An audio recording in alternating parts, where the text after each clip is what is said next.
देखो ये आपकी एक पुली सिस्टम है, आपसे मैं कहता हूँ इसका एक्सेलरेशन निकालो, तो वही बात आप कहोगे भाई नीचे की तरफ कितना कौन जा रहा है, m2 जी जा रहा है, और इसे रोकेगा कौन, m1 जी रोकेगा, और आप कहोगे m1 प्लस m2। ठीक है, इसकी टेंशन जो कि हमने आपको डायरेक्ट बता रखा था कितनी है बेटा, 2m1 m2 upon m1 plus m2। इतनी बात तो क्लियर है ना आपको। ठीक है, अब देखो टेंशन का क्या मतलब है कि यहाँ पर इस स्ट्रिंग में टेंशन, अच्छा, और क्या ये जो स्ट्रिंग इससे है, इससे अटैच्ड है, क्या सेम स्ट्रिंग मतलब सेम ही स्ट्रिंग दूसरे वाले ब्लॉक से अटैच्ड है, या कोई दूसरी है, वही है, देखो ये तो घूम के आई हुई है।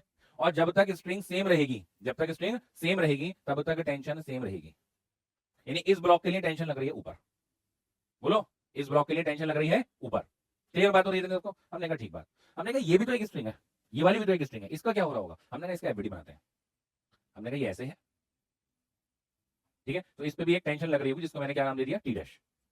पुली का जो हमने एफबीडी बनाया तो पुली पे एक टेंशन लग रही थी ऐसे टी, और एक टेंशन लग रही थी ऐसे टी।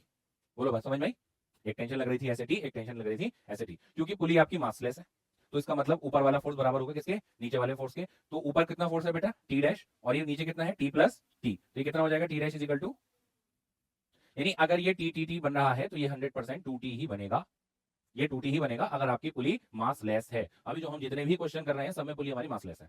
जब मास आएगा वगैरह तो मैं आपको बता दूंगा, भी नहीं आ रहा दूर दूर तक भी। ठीक है, अभी यहाँ पे समझ में आ गई इतनी बात। अब क्या यहाँ पर स्प्रिंग हो, क्या यहाँ पर स्प्रिंग हो, क्योंकि अगर स्प्रिंग होता, ये स्प्रिंग होता अगर, तो ये जो टी है वो के एक्स के बराबर हो जाता, टी जो है वो के एक्स के बराबर हो जाता। अब देखो टेंशन कितनी है यहाँ पर, नीचे इस वाली स्प्रिंग में 2m1m2 plus m1 plus m2 into जी भी आएगा, और यहाँ पे टेंशन कितनी हो जाएगी, इसकी 2 टाइम्स, यानी 4m1m2 upon m1 plus m2 into जी इस जगह पर। ठीक है, और इसको बराबर आप के एक्स कर दो, वही स्प्रिंग बैलेंस हो जाएगा। समझ में आ रही बात, ठीक है, आइए।